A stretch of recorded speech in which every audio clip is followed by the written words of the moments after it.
और ये सुंदर पुष्पहार, सुंदर साफा और 200 रुपया दे करके हमारे गुरुजी जो प्रति वर्ष हम लोगों को यहाँ गाने के लिए मौका देते हैं, श्री चंद्रकिशोर पांडे जी गुरुजी की तरफ से मैं बार बार प्रणाम करता हूँ। और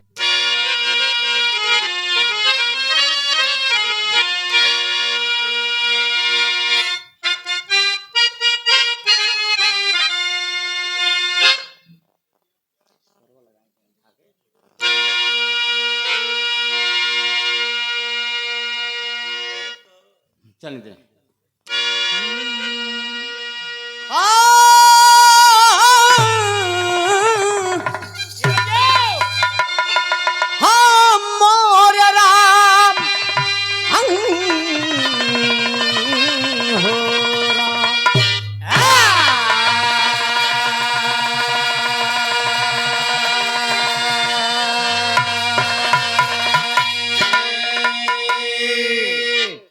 गुरु पूर्णिमा के अवसर पर यह कार्यक्रम चल रहा है।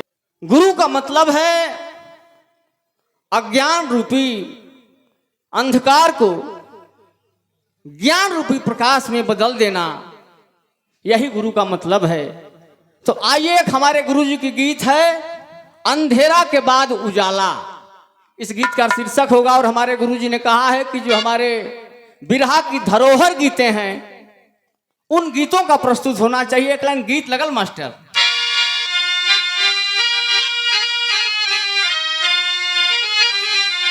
अरे कागज सा कोयलियों का गीत नहीं मिली है, ए भैया खोजल बजारिया में प्रीत नहीं, खोजल बजारिया में प्रीत नहीं, खोजल बजारिया में प्रीत नहीं, ओ कागज से कोयलिया के गीत नहीं मिली है, कागज से कोयलिया के गीत नहीं मिली है, खोजल बजारिया में प्रीत नहीं मिली है, खोजल बजारिया में प्रीत नहीं मिली है। गुरुजी लिखत हुआ मनवा अधीरई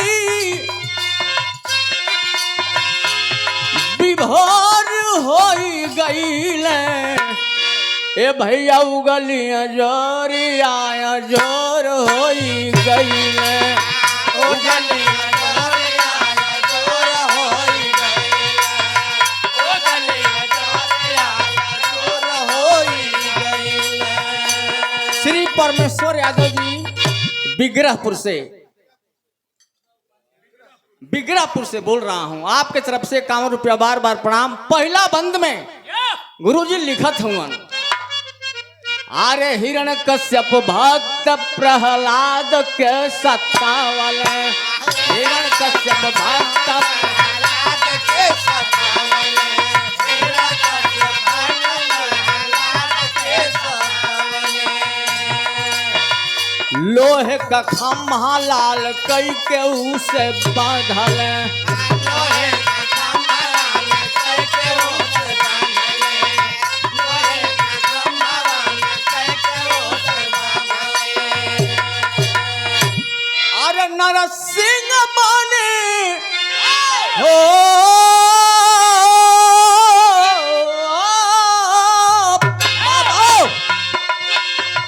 नरसिंह बन प्रभु स्वर होई गईले, उगलियां जोरिया जोर होई गईले, उगलियां जोरिया जोर होई गईले, उगलियां जोरिया जोर होई गईले।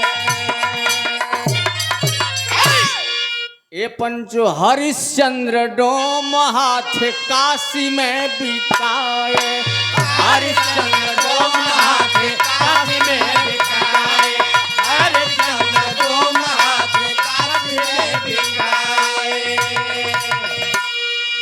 तारामती पुत्र सहित भारी दुख पाए, तारामती पुत्र सहित भारी दुख पाए, तारामती पुत्र सहित भारी दुख पाए। स्वर्ग मिलल जिंदा, स्वर्ग मिलल जिंदा, अरे किशोर होई गईले, अरे उगली अजोरिया अजोर होई गईले, उगली अजोरिया अजोर होई गईले, उगली अजोरिया अजोर होई गईले। गुरुजी लिखत हूँ समय बहुत कम है, एक एक अंतरा में एक एक कहानी दर्शौले हूँ गुरुजी, लेकिन बतावे लागल जी तो बहुत समय लगी। इससे अगला बंद में का नाम है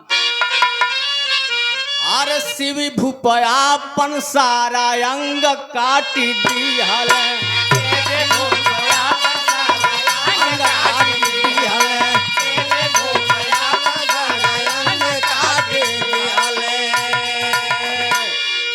अरे शिवी भूपयापन सारा अंग काटी दिहल,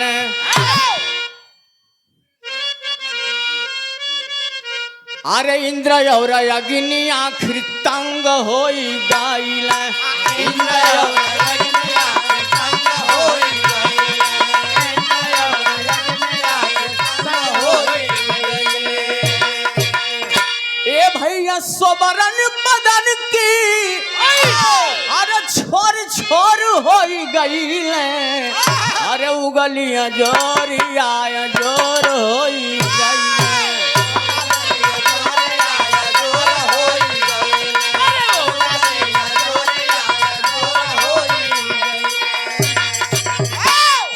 भूप का परीक्षा लेने के लिए इंद्र भगवान बांझ बनलन, अग्नि देवता कबूतर बनलन, परीक्षा लेवे चल जहन खेदा था बांझ, वो कबूतर शिवी भूप की गोद में जाकर बैठ गई अपना सुरक्षा खातिर। बाहर शिवी भूप एक पलड़ा पर कबूतर, दूसरा पलड़ा पर अपन पूरा शरीर काट के रख दिलन।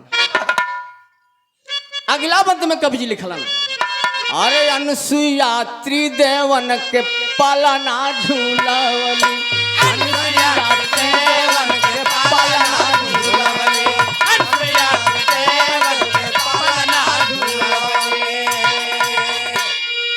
तीनों देवी आपन पति खोजे में भूलैली, तीनों देवी आपन पति खोजे में भूलैली, तीनों देवी आपन पति खोजे में हुन के माने हो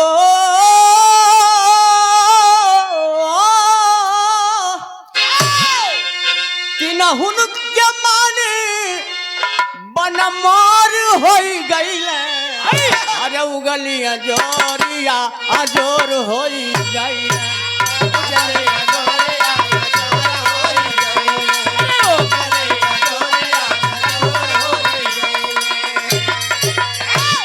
अगला बंद में लिखल गई मोर ध्वज आरा दंपति बेटे पर चलाए,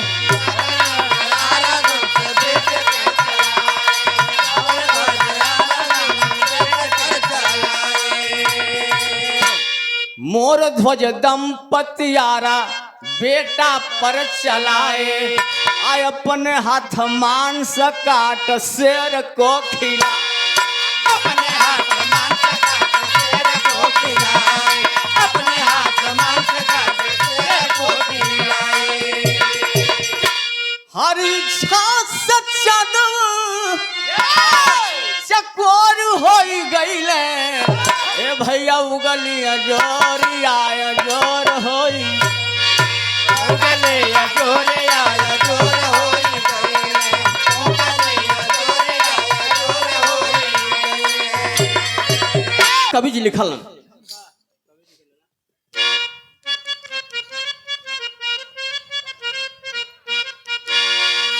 और हमारे गुरुजी अखिल भारतीय बिरहा लोक समिति गाजीपुर के महामंत्री बाबू श्री श्रीनाथ यादव जी हमारे गुरुजी हैं, जिनकी लिखी हुई गीत मैं मंच पे गाता हूं। मैं गुरुजी के चरणों में कोट कोट प्रणाम करता हूं। आम जनता को पलों की आशीर्वाद का प्रतीक्षा। लिखल गई ए भैया मौत की सजरिया पकड़ा बालावा नवा, मौत की सजरिया पर करण बालवनवा आ सोनवा कदान दिहल श्याम को लवानवा सोनवा कदान दिहल श्याम को जवानवा सोनवा कदान दिहल श्याम को लवानवा सीता खातिर हथवा के पोर होई गईले अरे उगलिया जोरी आया जोर होई गईले उगलिया जोरी आया जोर होई गईले अरे उगलिया जोरी आया जोर होई गईले। अगला बंद में सिर्फ 2 बंद और रह गए। अरे गुलामी की बेड़िया में रहली भारत माई गुलामी की बेड़िया में रहली भारत माई गुलामी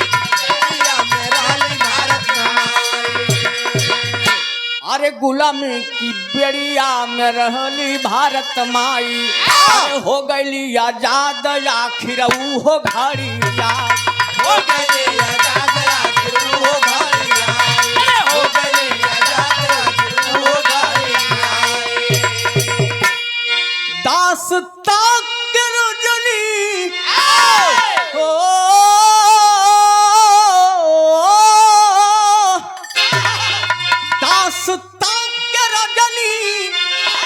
भोर होई गईले ए पंच उगलिया जोरी आया जोर होई उगलिया जोरी आया जोर होई गईले उगलिया जोरी आया जोर होई गईले।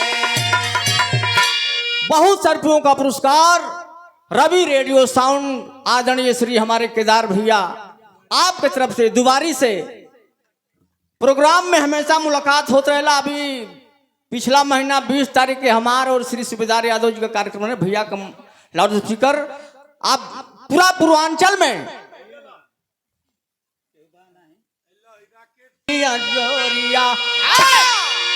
अरे दुखवा कयंत उगे सुख की जोरिया रमन बिहारी गुरु साच बाजी रमन बिहारी गुरु साच बाजी